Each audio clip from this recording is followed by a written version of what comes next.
최근 중동에서 한국산 무기 도입 열풍이 크게 불고 있습니다. 사우디아라비아, 아랍에미리트 등 중동의 네로라는 국가들이 한국산 무기에 푹 빠져 헤어나오지 못하고 있는데요. 특히 아랍에미리트가 대한민국의 첨단 무기 체계를 추가로 도입하려는 움직임을 보이고 있어 국내 여론이 환영하고 있습니다. 지난 2020년 3월 18일 한국 국방부 장관과 아랍에미리트 국방장관의 제9차 국방장관 회담이 있었는데요. 이때 아랍에미리트 국방장관은 사천 소재 카이 공장을 참관하며 T-50, KF-21 소형 무장 헬기의 공정 과정을 견학했습니다. 국방부는 이후 양국이 회담을 통해 첨단 무기 체계 협력에 대한 심도 깊은 의견 공유와 미래 항공우주 산업의 협력을 강화하기로 했다고 보도했는데요. 이에 국내에서는 아랍에미리트가 한국산 전투기를 도입하는 것은 아닌지에 대한 기대감이 크게 높아지고 있습니다. 이는 아랍에미리트가 한국에 대한 신뢰와 우호도가 굉장히 높기 때문인데요. 한국은 지난 2011년 11월부터 아랍에미리트의 군사협력단 일명 아크 부대를 파견해 양국의 군사교류를 시작했습니다. 이 아크 부대를 통해 군사력이 눈에 띄게 강해진 아랍에미리트군은 점차 한국의 군사력을 신뢰하기 시작했는데요. 그 결과 지난 2021년 11월 UAE는 국산 지대공 미사일인 천공2를 무려 4조 원이라는 거금에 도입해 한국 무기에 대한 신뢰감을 다시 한번 표현했습니다. 이에 군사 전문가들은 한국에 대한 신뢰가 높은 아랍에미리트가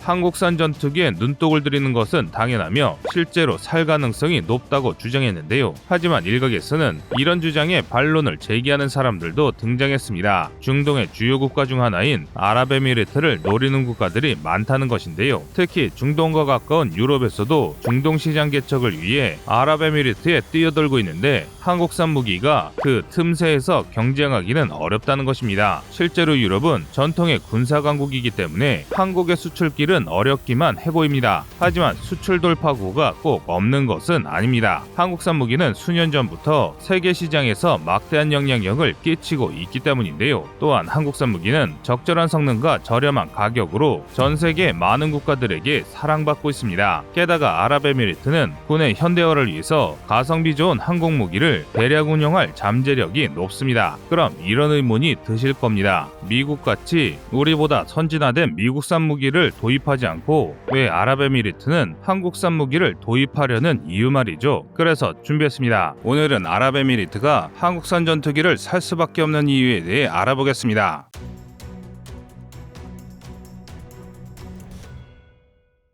2022년 2월 24일 아랍에미리트가 중국 L-15의 도입 계획을 발표했습니다. 일각에서는 중국의 L-15를 기반으로 아랍에미리트의 J-15 전투기와 같은 자국산 전투기를 점차 늘려갈 것이라며 우려를 표했는데요. 실제로 L-15를 보면 이런 주장이 신빙성이 있어 보입니다. L-15는 러시아의 야크-130 훈련기의 기술을 바탕으로 만든 고등훈 연기입니다. 이 기체는 마 1.4의 속도까지 추진할 수 있는데요. 야크-130이 9속밖에 내지 못해 훈련기 시장에서 찬밥 신세를 면치 못하는 것에 비하면 그보다는 성능이 훨씬 뛰어납니다. 게다가 가격마저도 저렴한데요. T-50의 경우 한 개에 2,000에서 2,500만 달러 선이지만 L-15는 2,000만 달러 이하의 가격대를 형성하고 있어 그야말로 뛰어난 가성비를 가졌다고 할 수 있습니다. 그러나 이런 강세에도 불구하고 군사 전문가들은 중국산 전투기가 최종 도입될 가능성은 낮다고 분석하고 있습니다. 그 이유는 서방권 전투기와 상성이 완전히 안 맞기 때문인데요. 아랍에미리트는 라파를 구입하면서도 여전히 서방산 전투기를 선호하는 모습을 보였습니다. 이렇게 되면 L-15는 뻗어 놓은 보리자루 신세를 면할 수 없다는 것입니다. 만약 중국산 기체를 도입해 기껏 훈련해도 자신들의 주력 기종으로 전환이 매우 어렵게 됩니다. 특히 중국산 전투기는 서방권의 전투기와의 전환을 고려하지 않을 가능성이 높아 L-15를 도입하더라도 훈련 기능을 제대로 활용하지 못하게 되는데요. 결국 UAE는 다른 훈련기를 도입할 수밖에 없게 되는 것이죠. 하지만 아랍에미리트가 T-50을 도입하게 된다면 이야기는 달라지는데요. 한국의 파일럿들은 T-50으로 전원 훈련을 마친 뒤에 F-15K와 KF-16의 파일럿이 될 수 있습니다. 즉 서방 전투기의 전원 훈련이 매우 쉽다는 것인데요. 게다가 KF-21로의 전원 훈련도 가능해 서방권 전투기와 KF-21의 호환이 전부 가능한 T-50이 훨씬 우수한 것이 사실입니다. 그래서 아랍에미리트의 L-15 도입은 상당히 이례적이라고 볼 수 있는데요. 군사 전문가들은 이에 대해 임시방편일 가능성이 높다고 분석했습니다. 다시 말하면 잠깐 쓰기 위해 도입했다는 것이죠. 이전에 사우디아라비아가 싼 맛에 PLG-45를 구매하고 추가 도입하지 않은 것처럼 잠깐 사용하다가 다른 훈련기로 전환할 확률이 높습니다. 그리고 현재 훈련기 시장에서 L-15를 대체할 초음속 훈련기는 바로 대한민국의 T-50 훈련기가 유일합니다. 그래서일까요? 아랍에미리트가 한국 무기에 가지는 관심이 상당합니다. 전문가들은 아랍에미리트가 한국산 무기에 뜨거운 관심을 보이는 이유는 바로 군의 현대화 때문이라고 분석합니다. 특히 아랍에미리트의 전투기 전력이 점차 노후화되고 있어 새로운 전투기의 도입이 절실해졌는데요. 현재 아랍에미리트는 밀리터리 밸런스 2020년 기준 F-16 전투기 78기와 미라주 2066기를 주력 전투기로 운영하고 있습니다. 이 정도면 전 세계적으로 봤을 때는 나쁘지 않은 전력이지만 중동에서는 설 자리가 없는 게 사실입니다. 또 옆나라인 사우디아라비아 공군이 유로파이터와 F-15를 주력 전투기로 운용하는 것을 볼 때 아랍에미리트의 F-16과 미라주 2000은 다소 체급이 떨어지는 것이 사실입니다. 그래서 아랍에미리트는 미국의 F-35 12기를 도입해 공군의 현대화를 추진했는데요. 하지만 미국과 협상이 지지부진해지다 결국 협상이 파기되면서 계약은 없던 일이 돼버렸습니다. 이에 아랍에미리트는 프랑스의 라팔 전투기를 80대 도입해서 군의 현대화를 추진했는데요. 하지만 그럼에도 불구하고 아랍에미리트 공군의 전력은 여전히 부족합니다. 심지어 아랍에미리트는 훈련기도 노후화 문제가 심각합니다. PC-7, PC-21과 같은 구형 프로기를 아직도 훈련기로 사용하고 있어 현대 전투기를 운용하기에는 훈련 능력이 매우 떨어집니다. 하지만 한국산 무기를 도입하게 된다면 아랍에미리트의 공군력은 몇 배로 강해질 수 있습니다. 한국의 방산기술력으로 부족한 아랍에미리트 공군의 결점을 모두 보완해줄 수 있기 때문인데요. 아랍에미리트 공군이 라팔을 도입해 F-16 또는 미라주 2000 중 하나를 퇴역시킨다면 전투력을 보완하기 위해 나머지 전투기의 교체 또한 필수적입니다. 여기에 추후 생산될 KF-21을 도입하면 최신형 전투기로 세대 교체가 가능합니다. 심지어 잠재적인 역량을 생각하면 KF-21이 훨씬 뛰어난데요. 라팔은 1980년대부터 개발을 시작했고 2000년대부터 배치를 시작했습니다. 즉 현재보다 굉장히 낡은 개념의 전술교리로 개발된 전투기인데요. 라팔이 아무리 실전 검증이 뛰어나더라도 추가적인 개량이 어려워 6세대 전투기 개발을 진행 중인 현재 와서는 향후 10년 이내에 도태될 가능성이 높습니다. 반면 KF-21은 4.5세대 전투기로 시작했지만 블록3부터는 내부 무장창을 통해 5세대 전투기로 발전할 가능성이 충분합니다. 게다가 유무인 복합 운영 체계를 통해 6세대에 준하는 성능을 가질 수 있어 지금보다 더 뛰어난 전투력을 가질 것으로 전망되는데요. 이를 종합해보면 라팔을 먼저 도입했어도 아랍에미리트가 KF-21이 도입한다면 KF-21을 주력 전투기로 쓸 확률이 높습니다. 여기 아랍에미리트가 T-50을 추가로 도입하게 되면 부수적인 이득도 생기는데요. T-50 훈련기는 현대 전투기들에게 필요한 훈련 기능을 전부 제공할 수 있습니다. 게다가 무장을 탑재해 경전투기로도 활용이 가능하기 때문에 예비 전력으로서의 잠재력도 매우 뛰어납니다. 그리고 소형 무장 헬기를 통해 부족한 지상 타격 전력까지 보충하면 아랍에미리트군은 이전보다 몇 배는 뛰어난 전력을 가진 국가로 탈바꿈할 수 있습니다. 하지만 일각에서는 아랍에미리트의 전투기 수출이 어려울 것이라는 회의적인 전망을 내비쳤는데요. 특히 전투기 분야에서 훨씬 앞선 여러 국가들이 아랍에미리트에 수출하기 위해 경쟁할 것이기 때문에 한국이 진출하기 어렵다는 것이 그들의 주장입니다. 하지만 그렇지 않습니다. 미국, 프랑스, 독일을 비롯한 서방 국가 비교해도 한국의 KF-21은 굉장히 경쟁력이 있고 아랍에미리트에서도 선전할 가능성이 높기 때문인데요. 우리의 경쟁 상대인 주요 국가들의 전투기를 비교해보면 이런 사실은 더욱 명확해집니다. 가장 먼저 미국은 F-35의 판매를 중단했기 때문에 도입할 가능성이 매우 낮습니다. 반면 프랑스는 라팔 전투기 수출에 성공해 잠재적인 경쟁력이 가장 높은 것으로 보입니다. 하지만 현실은 그렇지 않습니다. 또한 이런 이유가 프랑스에게는 가장 치명적인 약점이 됩니다. 그 이유는 아랍에미리트가 이미 일정량의 라팔을 도입했기 때문에 모든 전투기를 라팔로 교체하지 않을 텐데요. 라팔이 F-22나 F-15처럼 각 등급별 최상위 포식자가 아닌 이상 동일한 기체로 자국의 모든 공군을 무장시키는 나라는 없습니다. 즉 추가적인 수출 가능성이 낮다는 것이죠. 그렇다면 서방권에서는 유로파이터 타이푼과 그리펜이 실질적인 판매 후보군인데요. 그런데 이마저도 쉽지 않다는 것이 전문가들의 분석입니다. 유로파이터 타이푼은 독일이 버티고 있기 때문인데요. 금수 조치로 K9의 수출도 막아버린 독일이 아랍에미리트에 독일의 기술이 들어간 전투기를 판매할 확률은 굉장히 낮다는 것입니다. 마지막으로 그리펜 전투기는 성능은 괜찮지만 비싸진 가격이 문제인데요. 전투기 한 대가 F-35 가격인 1,000억 원에 맘먹게 치솟아 도입이 다소 고민되는 것이 현실입니다. 모든 상황을 종합하면 유럽제 전투기들은 KF-21과 비교해서 용호 상박의 성능을 보이지만 여러 가지 이유 때문에 도입되지 않을 가능성이 높습니다. 그렇다면 아랍에미리트가 구매할 가능성이 높은 전투기는 KF-21이 유일해집니다. 얼마 전 러시아의 수호의 체크메이트가 우리의 유력한 경쟁 상대였지만 우크라이나 전쟁으로 인해 이미 러시아는 후보군에서 아예 탈락했습니다. 러시아가 전범국인 이유도 있지만 러시아는 명분 없는 침략 전쟁을 벌인 결과 전 세계에서 고립되게 됐는데요. 이로 인해 핵심 부품 수입이 끊기게 되면서 무기 생산에 필요한 첨단 소재들을 더 이상 확보할 수 없게 됐습니다. 즉 자국산 무기 개발조차 어려워지게 된 것입니다. 그동안 우리와 맞붙던 러시아제 무기들은 이제 더 이상 매력적인 무기가 아니게 되었고 러시아는 더 이상 한국을 위협할 수 없게 되었습니다. 이제 우리에게 남은 건 유럽의 군사 선진국이라는 강호들과 겨루는 일만 남게 됐습니다.